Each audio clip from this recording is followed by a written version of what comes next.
is SMNI News Channel. Truth that matters.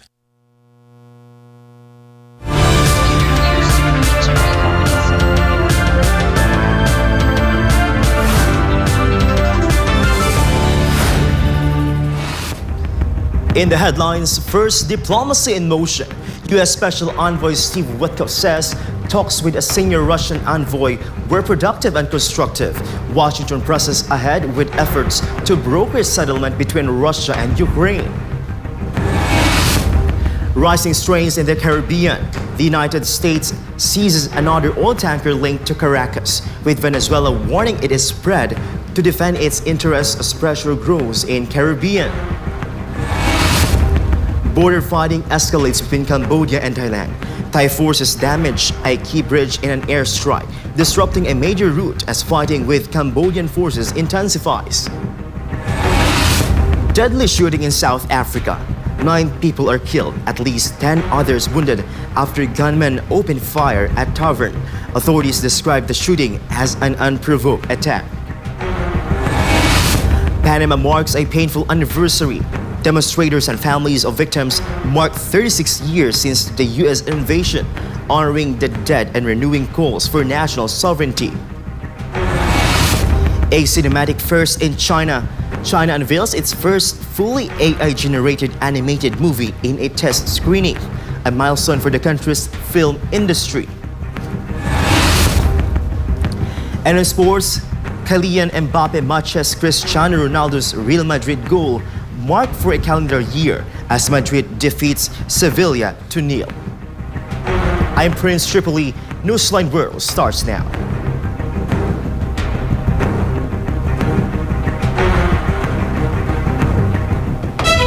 For our first story, U.S. Special Envoy Steve Witkoff has described recent talks with Russian President Vladimir Putin's envoy as productive and constructive as Washington continues efforts to broker a settlement between Russia and Ukraine.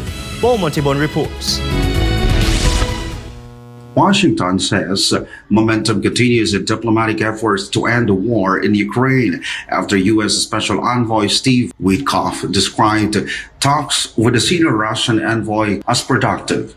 In a statement posted on X, Witkoff said Russia's investment envoy Kirill Dmitriev met with an American delegation in Miami over the past 2 days. The U.S. side included Witkoff, President Donald Trump's son-in-law Jared Kushner, and White House official Josh Groenboom. Witkoff said the discussions focused on advancing President Trump's peace plan for Ukraine. He added that Russia remains fully committed to achieving peace in Ukraine and values U.S. efforts aimed at resolving the conflict and restoring global security. Neither Washington nor Moscow released details on the outcome of the talks, though both sides characterized the discussions as constructive. The talks took place alongside separate consultations involving Ukrainian officials and their Western partners. Witkoff said a Ukrainian delegation spent 3 days in Florida meeting with U.S. and European officials to align positions on a proposed peace framework.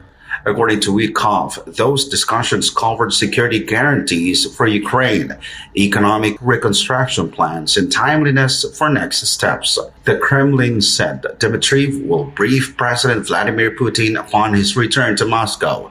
Russia has reiterated its skepticism toward proposals backed by Ukraine and European allies. Forgotten my beloved country, the Philippines, reporting for Newsline World. This has been Paul Montibon, SMNI News.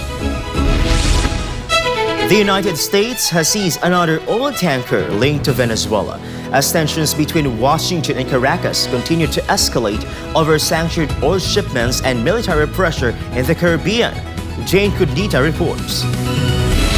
U.S. called the Panama flag tanker Centuries in international waters of Venezuela on Saturday. Footage released by Homeland Security Secretary Kristi Noem shows U.S. helicopters landing on the vessel. Authorities claimed the tanker had lost dock in Venezuela. Posting on X, Noem said the United States would continue to pursue what she described as the illicit movement of sanctioned oil used to fund narco-terrorism in the region. She added that the pre-dawn operation was carried out in coordination with the Department of War. The seizure follows a similar operation on December 10 when U.S. authorities detained the tanker skipper, which had previously been sanctioned for carrying Iranian crude. The exact date and location of the newly released footage cannot be independently verified. The Venezuelan government condemned the operation, calling it an act of international piracy and blatant theft. The incident comes days after U.S. President Donald Trump ordered what he described as a complete naval blockade on sanctioned oil tankers traveling to and from Venezuela. In response, Venezuela's Navy has begun escorting tankers to counter the blockade. Meanwhile, Venezuela's Minister of Defense Vladimir Padrino Lopez says the country's armed forces are strengthening their readiness to defend the homeland. Speaking during the Saturday of Militia event in Caracas on December 20, Padrino announced the restructuring of the combatant corps. He said the goal is to integrate military units into the country's productive sectors to protect national production. Están desatados. Están desesperados, una desesperación que es peligrosa, ciertamente. Es peligrosa en manos de gente tan supremacista y con tanto poder. Es muy peligroso, claro que sí, pero eso no nos va a intimidar a nosotros. Así que nosotros vamos por el camino del desarrollo, de la prosperidad, de construir lo propio. He also described what he called an awakening within the armed forces, saying troops are raising their level of readiness. Por eso es que nos estamos preparando, la Fuerza Armada Nacional Bolivariana, preparándose, elevando su nivel de apresto. Qué cosas tan maravillosas estamos haciendo. Qué despertar tan bonito en la Fuerza Armada, el pueblo uniformado. The defense minister warned that Venezuela would continue to face external pressure as long as it pursued what he called an anti-oligarchic and anti-imperialist project. Tensions rose further after President Trump wrote on Truth Social that a U.S. military campaign in the Caribbean would continue until Venezuela returns what he described as oil land and other assets stolen from the United States. In response, Venezuelan President Nicolas Maduro held a phone call with United Nations Secretary General Antonio Gutierrez, raising concerns over what Caracas says are growing threats to the Venezuelan people. This has been Jane Coniter, Global Citizen Correspondent, reporting for Newsline World. Donald Trump Jr. has defended his father's administration's immigration policies, accusing Democrats of fueling illegal immigration and rising costs, saying, if you import the third world, you become the third world. Joy Tabanao for the details. Of people. Donald Trump Jr. has delivered a strong defense of the Trump administration's immigration stance, saying the issue remains a central fight for the White House and its supporters. Speaking at a public event, Trump Jr. blamed what he described as radical Democratic policies for a surge in illegal immigration, urging it has driven up housing costs, strained public services, and weakened education and healthcare systems. But immigration matters. It's a fight that this administration is taking on. We've realized that if you import the third world, you become the third world. And we're not going to let that happen.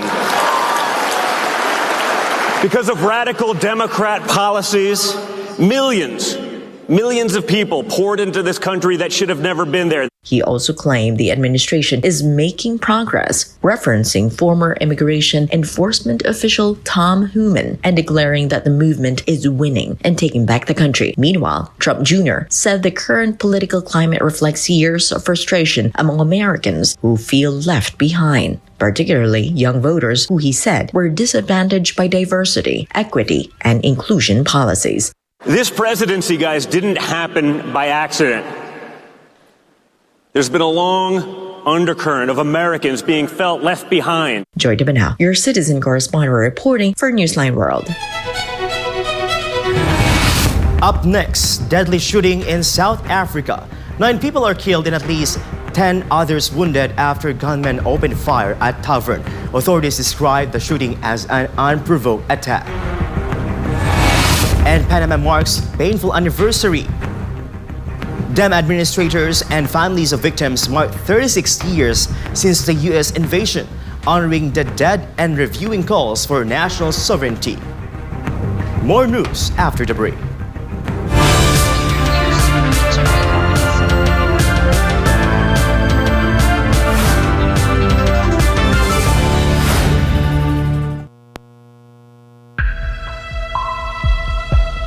Sa kabila ng mga mas modernong kaalaman at teknolohiya, nananatiling matindi ang banta ng HIV sa Pilipinas. Pero gaano nga ba kalala ang sitwasyon? Ang HIV o Human Immunodeficiency Virus ay isang sakit na sumisira sa immune system ng katawan. Ngunit tandaan, hindi ito nakukuha sa simpleng pakikisalamuha. Hindi mo agad mararamdaman, pero unti-unti nitong pinapahina ang katawan. At kapag hindi naagapan, humahantong ito sa AIDS, ang huling yugto na impeksyon, kung saan halos wala ng panlaban ng katawan laban sa sakit. Patuloy na dumadami ang kaso ng sakit na ito sa Pilipinas. Isang nakababahalang pagtaas. Umabot na sa 500% ang itinaas ng HIV cases sa mga kabataang edad 15 hanggang 25.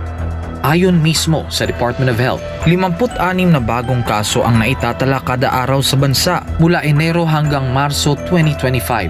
At ang pinakamatinding apektado, ang kalalakihan at kabataang Pilipino.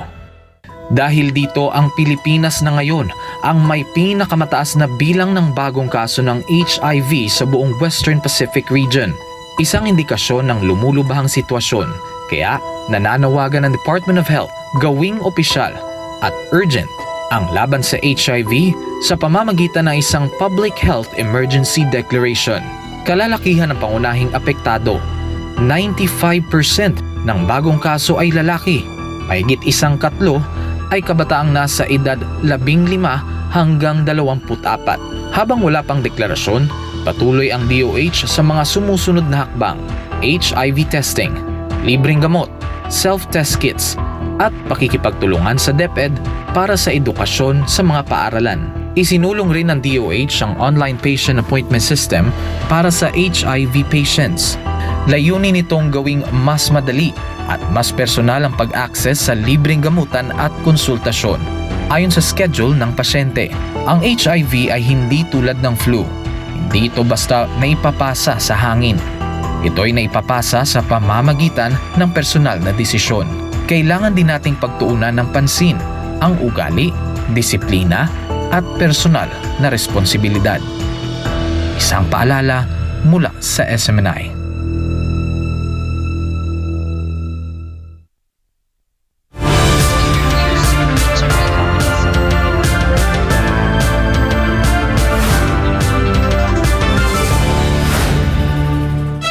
And we're back. 9 people were killed and at least 10 others wounded after gunmen opened fire at a crowded tavern in South Africa. Reports believe it was an unprovoked attack. More of this story from Almar Fursuelo. South African police are investigating a deadly and unprovoked shooting that left 9 people dead at a tavern in Bickersdal Township near Johannesburg. The attack happened Sunday at BC Tavern in Bickersdal, about 25 miles southwest of Johannesburg. This scene shows forensic investigators collecting evidence as police secured the area. Several vehicles at the site sustained gunshot damage while residents gathered nearby. Gauteng Deputy Provincial Police Commissioner Major General Fred Kekana said the gunmen arrived in using 2 vehicles. White Quantum and a silver Toyota Etios came to this tavern just behind us, found people enjoying themselves. Out of the blue, unprovoked, they attacked, randomly shot at people. Some of the people tried to run away. Police say about 10 suspects were involved, 9 armed with pistols and 1 carrying an AK-47 rifle. After opening fire, the suspects allegedly searched the victims, taking cell phones and other valuables before fleeing the scene. The wounded were taken to hospital, while police have launched a manhunt for the attackers. Authorities say the motive remains under investigation. Meanwhile, residents are calling for tighter security measures, citing high crime in the area. Asina safety rights as pepanga tu esicela ukuthi special ku president wethu Cyril Ramaphosa akasize ngendaba ye-safety yaseBhekistan. At least noma uye wa-deploy afake ngama-barretti noma ngama-soldier ancedisane namaphoyisa cause amaphoyisa asitsho ayohluleka but ngenxa yokuthi sibone ukuthi isimo uqinisa nje ukuthi i-safety yakhona ibe phezulu. Reporting for Newsline World, Almar Fursuelo, SMNI News.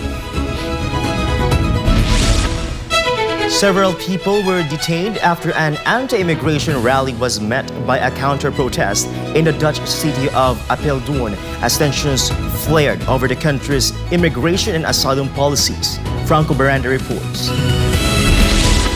Police detained several people in the Dutch city of Apeldoorn after an anti-immigration rally sparked a counter-demonstration, highlighting deep divisions over migration policy in the Netherlands. Police were seen detaining nationalist protesters and separating groups amid a heavy security presence. Participants at the anti-immigration rally called for tighter border controls, saying migration across the Netherlands and Europe is out of control. Counter-protesters gathered nearby, chanting slogans in support of refugees and opposing what they describe as fascism. Police moved in to prevent clashes between the two groups, detaining several individuals. Authorities have not yet released details on the number of arrests of potential charges. Migration and asylum policy remain highly divisive issues in the Netherlands, where about 16% of the population was born abroad. According to official figures, the country received around 32,000 asylum applications in 2024. Reporting for Newsline World, this has been Franco Baranda, SMNI News. Demonstrators in Panama City rallied on Saturday to commemorate the victims of the United States military invasion of Panama 36 years ago, renewing calls for sovereignty and an end to foreign military intervention in Latin America. Paul Montibon has the story. Marchers took part of the annual Black March carrying Panamanian and Venezuelan flags as they made their way to United States Embassy. Some demonstrators burned an American flag and an image of Uncle Sam bearing the face of U.S. President Donald Trump. Separate from the protest, a solemn ceremony was held to honor those killed during the invasion. Military cadets laid funeral wreaths, fired ceremonial rifle salutes, and paid respects at memorials dedicated to the victims. Nosotros o nadie quisiera perder a un familiar. Nadie quisiera ver a sus seres queridos o a sus personas o sus seres amados atados de manos, matados por otro, dañados por otro, perjudicados por otro. Nadie quisiera ver su país destruido por otro. Eso no se justifica. Entrar a un país y tomarlo a la fuerza no justifica nada. Y tampoco sus daños ni la pérdida de personas. Eso no justifica esta causa. Ibar Quinn was only 3 years old at the time of the invasion. She said the trauma of the violence, including the sound of military helicopters, continues to affect her decades later. Mi consejo que le daría es no la pidan. Luchen contra viento y marea, pero no pidan invasión, porque ahí van a tener demasiada pérdida humana, infraestructura, todo, pueden tener eso. Así es que es mejor que no la pidan. Activists said the demonstrations were meant to reaffirm the right of peoples to self-determination and to reject military intervention as a tool of political influence in the region. Others recalled the political aftermath of the invasion, which they say undermined Panama's dignity and independence. On December 20, 1989, the United States launched Operation Just Cause, resulting in the death of at least 516 Panamanians, including soldiers and civilians. The Panamanian government has since declared the date a day of national mourning to remember the victims of the invasion ordered under former U.S. President George H.W. Bush. Reporting for Newsline World, this has been Paul Montibon, SMNI News. Singapore's iconic Orchard Road has officially kicked off the Christmas season, lighting up the famed shopping strip with festive celebrations, vibrant displays, and blazing decorations that signal the start of the year-end holidays. All roads are leading to Christmas. Singapore's iconic Orchard Road officially ushers in the holiday season with festive celebrations and dazzling light displays.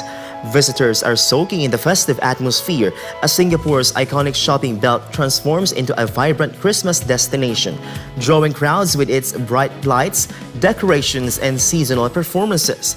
Elaborate decorations, twinkling lights, and themed installations, transforming Orchard Road into a vibrant holiday destination for both locals and tourists. Retailers and malls also joined in the celebrations, offering seasonal promotions, performances, and family-friendly activities.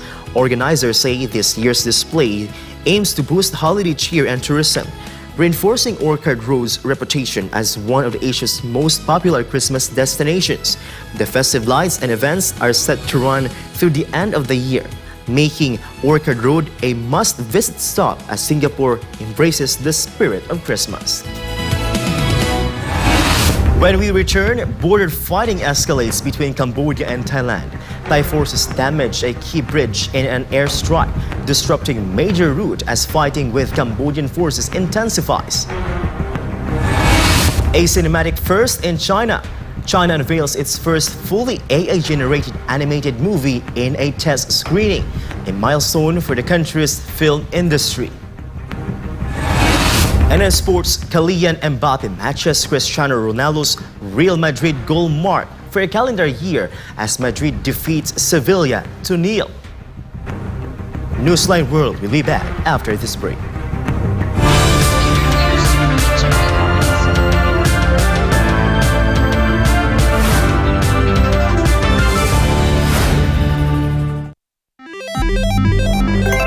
Isang pindot lang, pwede kang maka-jackpot.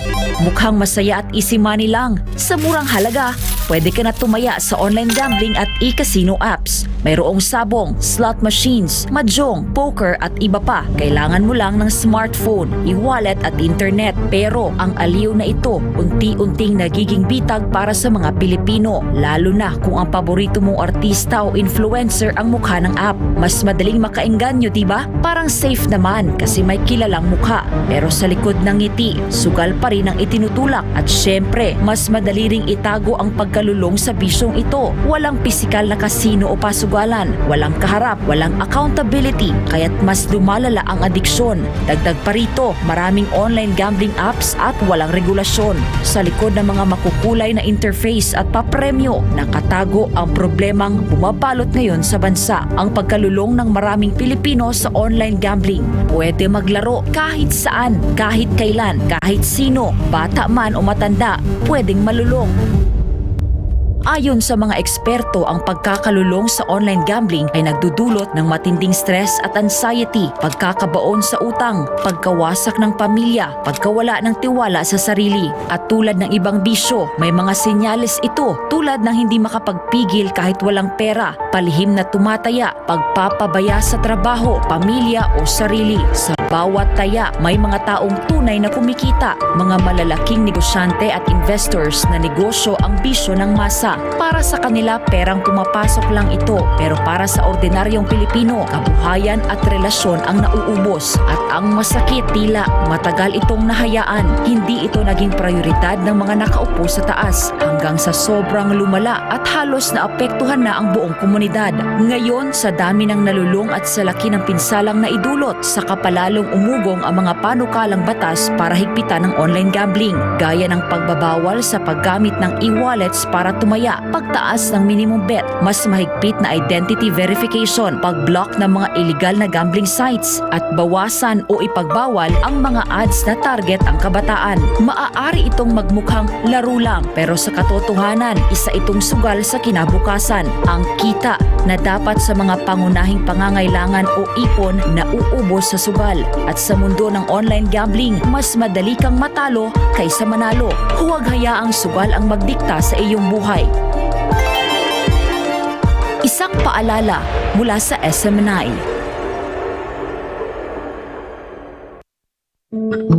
Madalas ka bang napapasobra sa pag-scroll sa phone mo kahit puro masasamang balita ang nakikita mo? Isipin mo ito. Nakahiga ka na sa kama, nagche-check lang ng phone bago matulog. Tapos, hindi mo na malayan, ilang oras ka na palang nagbabasa at nanonood ng mga balita tungkol sa digmaan, sakuna, politika, at lahat ng masasamang nangyayari sa mundo. Nakakaramdam ka na ng kaba at pagod, pero tuloy mo pa rin ang scroll mo. Ang tawag dyan ay doom scrolling. Ito ang habit ng paulit-ulit na pagtingin sa mga negatibo o nakakadepress na content tulad ng digmaan, krimen o problema sa mundo. Nakaka-stress pero hindi mo pa rin mapigilan. Ayon sa isang pag-aaral ng Texas Tech University, ang sobrang konsumo ng masasamang balita ay nauugnay sa pagtaas ng stress, anxiety at pisikal na sintomas gaya ng pagkapagod at sakit ng ulo. Ayon naman sa Harvard Health, ang doom scrolling ay nagpapataas ng fight or flight hormones tulad ng cortisol at adrenaline na nakakapagpabigat ng isip at katawan. Nakakaapekto ito sa iyong mood, tulog at maging sa mental at physical health mo. At kapag naman puro memes at random na content ang pinapanood mo ng sunod-sunod hanggang sa mawalan ka na ng gana na mag-isip at gumawa ng iba pang gawain, ang tawag naman diyan ay brain rot. Sa Gen Z at tinatawag na internet culture, ang brain rot ay overconsumption o sobrang tagal na panonood ng paulit-ulit, mababaw, magulo o walang saysay na content online hanggang sa parang manhid na ang utak mo. Kapag nasobrahan, syempre, nakakasama. Nawawalan ka na ng focus, nawawala ang motivation, hirap mag-isip ng malalim, parang lutang o foggy ang utak. Masaya sa simula, pero kapag sobra, napapagod ang isip mo. Nahihirapang mag-concentrate at parang lutang. Mas delikado pa ito sa mga bata dahil ang utak nila ay nasa proseso pa ng pag-develop. Kaya mas malakas ang epekto ng doom scrolling at brain rot sa kanila. Maaaring makaapekto sa pag-aaral, pag-iisip at pakikitungo sa iba. Ang higit sa 4 na oras ng screen time araw-araw sa mga kabataan ay konektado sa 35 to 88% na mas mataas na posibilidad ng depresyon, anxiety at stress. Base ito sa isang malawakang pag-aaral sa Brazil. Kaya, maging balanse. Magpahinga sa screen, magbasa, makipagkwentuhan, magdasal, maging present lagi. Alagaan ang iyong isipan. Kung anong itinatanim sa isipan mo, yun ang lalago.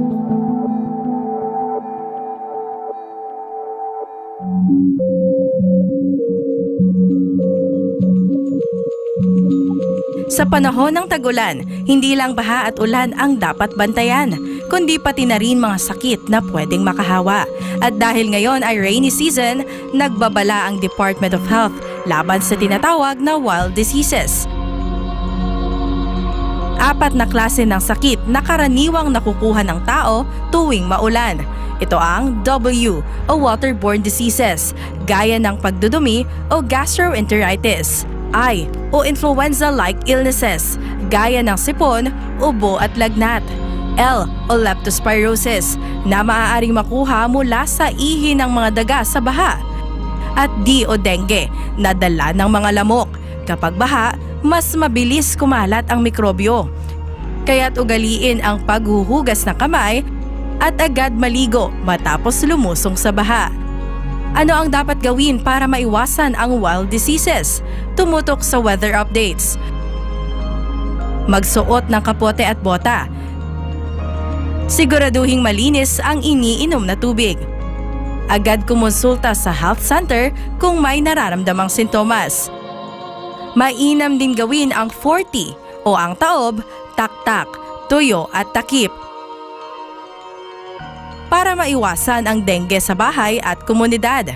Maglinis, magmasid, mag-ingat. Labanan ang wild diseases ngayong tag-ulan. Ang paalalang ito ay hatid sa inyo ng SMNI.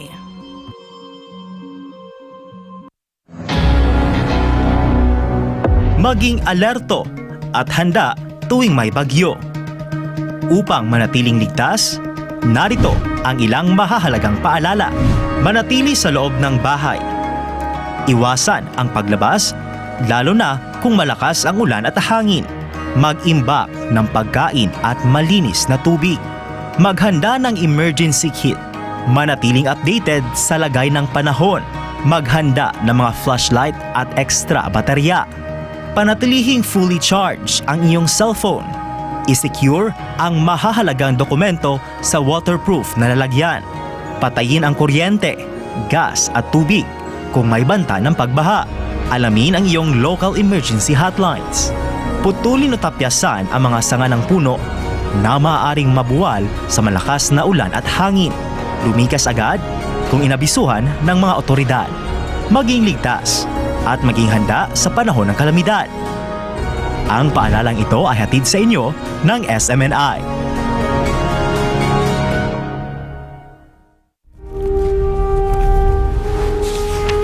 Pasasaan pa ang kalayaan kung ang mga alipin ngayon ay sila din naman mang-aalipin bukas.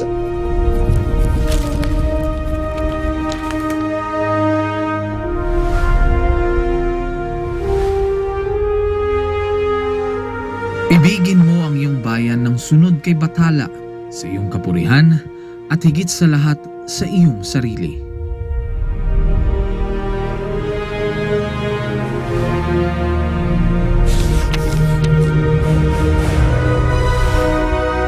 Hindi natin mapapalaya ang ating mga sarili maliban kung sumunong tayo na nagkakaisa sa iisang hangarin.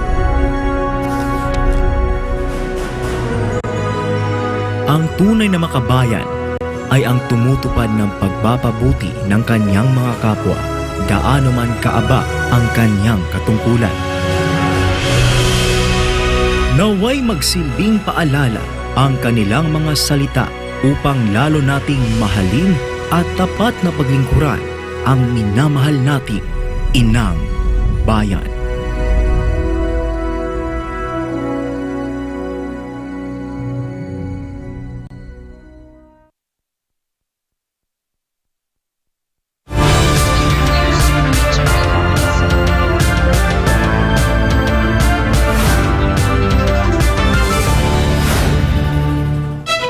And we're back. Thai forces partially destroyed a key bridge, cutting a major travel route as fighting along the Cambodia-Thailand border intensifies. This report.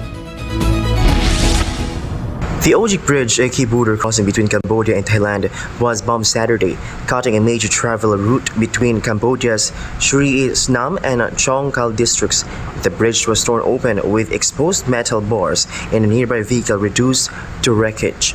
Residents say the damage disrupts daily travel and livelihoods for communities that rely on the crossing.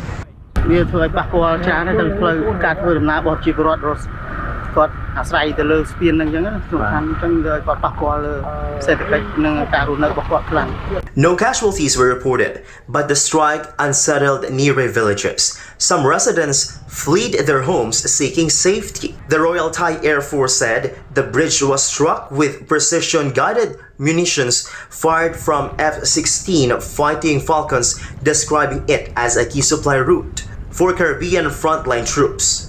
Air Force spokesperson Air Marshal Chakritatama Viktai said the operation was intended to apply pressure and send a signal to the Cambodian government. Tensions flared earlier this month along the border. Thailand reported soldiers and civilians killed during evacuations. Cambodia said 15 civilians were killed and 76 injured, with up to 422,698 people displaced. A ceasefire brokered by U.S. President Donald Trump after a previous crisis was signed on October 26. Both sides now blame each other for the renewed fighting, with Thailand accusing Cambodia of indiscriminate rocket fire into civilian and military areas. Meanwhile, Argentina's President Javier Milei has sharply criticized the political situation in Venezuela, calling for stronger international pressure against President Nicolas Maduro, calling him a narco-terrorist. Jane Domingo will give us more details. Javier Milei, the president of Argentina, has delivered strong remarks on regional security, democracy, and economic direction during a regional forum with particular criticism directed at Venezuela. Milei said Argentina played a key role in promoting the creation of Mercosur Commission against transnational organized crime, calling it a concrete step towards strengthening regional cooperation. He also highlighted what he described as a worsening democratic crisis in Venezuela, which remained suspended for Mercosur for violating democratic principles under the USHWA protocol. Venezuela, suspendida del Mercosur por violar el protocolo de Ushuaia, continúa padeciendo una crisis política, humanitaria y social devastadora. Milei went on to sharply criticize Venezuelan President Nicolas Maduro, describing his government as an inhumane dictatorship that poses a danger to the wider region. La dictadura atroz e inhumana del narcoterrorista Nicolás Maduro extiende una sombra oscura sobre nuestra región. Este peligro y esta vergüenza no pueden seguir existiendo en el continente o nos terminará arrastrando a todos consigo. The Argentine leader also welcomed pressure from the United States and President Donald Trump, calling for stronger international action to support the Venezuelan people and urging other Mercosur members to take a firmer stance. Milei further praised Venezuelan opposition figure Maria Corina Machado, citing international recognition of her courage and calling for respect for the will of the Venezuelan electorate. He also highlighted the importance of Bolivia's incorporation into Mercosur. Turning to regional politics, Milei pointed to the electoral victory of Jose Antonio Cast in Chile, saying it reflects growing public demand for more open, competitive, and flexible economies driven by investment, work, and economic freedom. Reporting for Newsline World, this has been Jean Domingo, SM9 News. China has reached a new milestone in filmmaking with the debut of its first fully AI-generated animated movie, unveiled during a test screening in Beijing, a major leap in how films can be imagined, produced, and brought to the big screen. Joy Tapanao tells us more. The reunion journey tells the story of panda siblings Tuanzai and Yuanyu, whose separation and eventual reunion reflect themes of family, connection, and cultural identity. The film blends Chinese storytelling with a global perspective, using artificial intelligence across the entire production process, from character creation to final visuals. For some viewers, the experience felt like a defining moment, absolute AI in cinema, showcasing how artificial intelligence can now carry an entire animated feature from concept to screen. One audience member said the realism of the animation far surpassed expectations of what AI technology could currently achieve. The project was jointly produced by China Media Group and Beijing New Film Union Films, among others. As a fully AI-generated theatrical release, it significantly reduced production time to about 1 year. Director Ma Ting said continuous refinements in lighting, textures, and scene transitions were made during production, with the goal of offering audiences a completely new viewing experience. Joy Tapanao, your citizen correspondent reporting for Newsline World.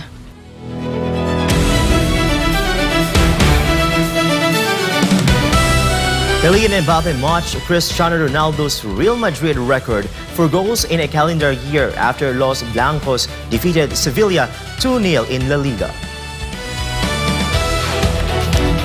Mbappé equaled Ronaldo's 59-goal mark set in 2013 after converting a late penalty at the Santiago Bernabeu. Jude Belgium earlier put Madrid ahead with a first-half heater.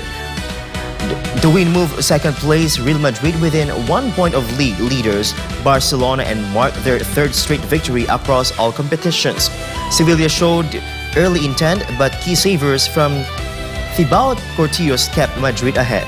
Mbappé's penalty sealed the result and earned him a place alongside Ronaldo in the club's record books.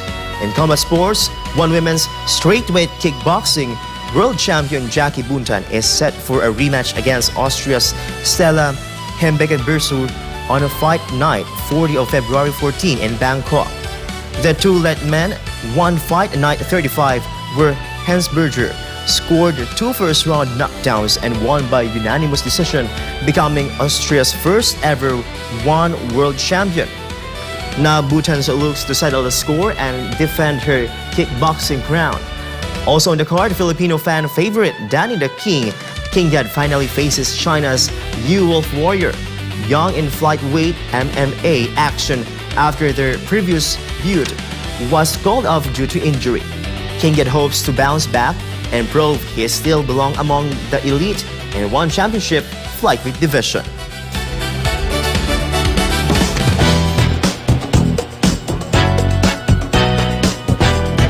Pop superstar Ariana Grande earned widespread praise after delivering what fans called an absolutely spot-on impression of fellow singer Katy Perry with hosting Saturday Night Live. Meanwhile, actress Scarlett Johansson is not longer involved in Disney's live-action Untangled after reports that she was in talks to play the role of Mother Gothel. Here's Jane Cognita for the latest updates. Pop superstar Ariana Grande has been praised for her absolutely spot-on impression of fellow singer Katy Perry during her recent hosting stint on Saturday Night Live. The 32-year-old Wicked star showcased her sharp comedic timing and versatility, delivering several standout performances across multiple sketches throughout the night. Grande's appearance comes just days after she shared a rare social media post featuring her boyfriend, actor Ethan Slater, following online speculation that the couple had split. The post appeared to put the rumors to rest. Fans and viewers alike praised Grande's hosting performance, with many highlighting her vocal impressions and natural comedic presence as some of the evening's biggest highlights. Actress Scarlett Johansson is reportedly longer in the running to portray Mother Gothel in Disney's planned live-action adaptation of Tangled. The development follows weeks of online speculation surrounding potential casting choices for the remake, though Disney has yet to make any official announcements regarding the project's lead roles.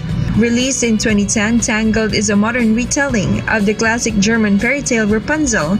The animated film centers on the story of the long-lost Princess Rapunzel, who is confined to a hidden tower by the manipulative and controlling Mother Gothel. In the original version, Rapunzel was voiced by Mandy Moore, while Mother Gothel was portrayed by Donna Murphy, whose performance was widely praised by audiences and critics alike. While Johnson's reported exit has fueled further speculation among fans, details surrounding the live-action adaptation, including casting, production timeline, and release date, remains under wraps as anticipation continues to build. And that's all for now. I'm Jane Cognita, bringing you the latest in showbiz.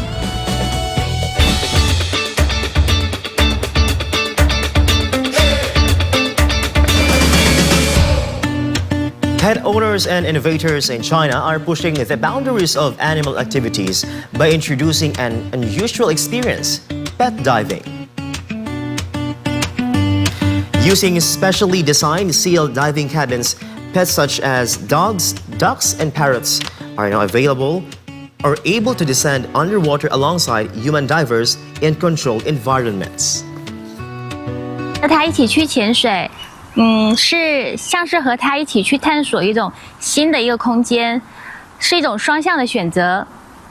这是陆地上任何的一种互动都无法替代的一种乐趣。作为一个潜水员，看待这个事情，首先它必须是以安全为前提的，然后是一种对生命负责的。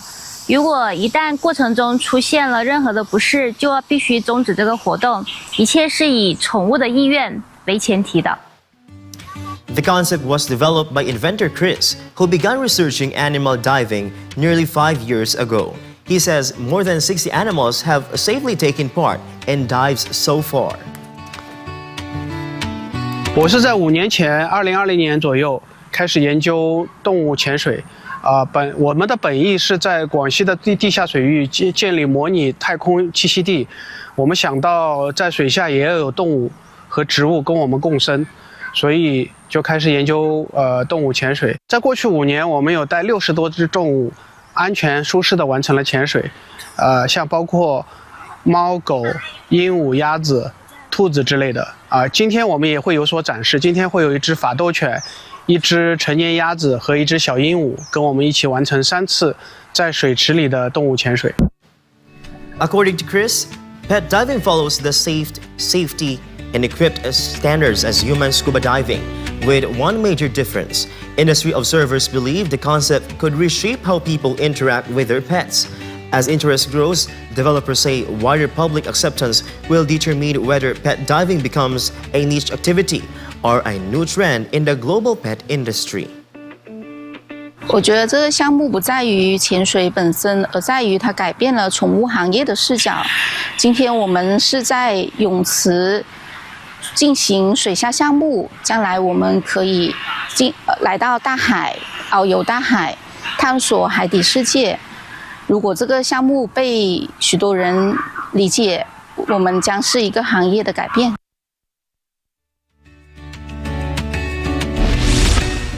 And before we end, may you be inspired with the words of the song.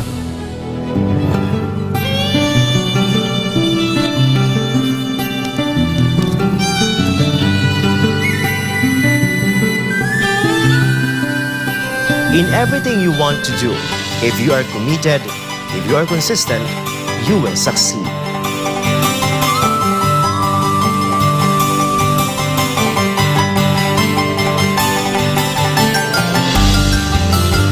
And for our Christmas countdown, only 3 days to go before Christmas. And that's all for this edition of Newsline World. For God in my beloved country, the Philippines, I'm Prince Tripoli. Thank you for watching and goodbye.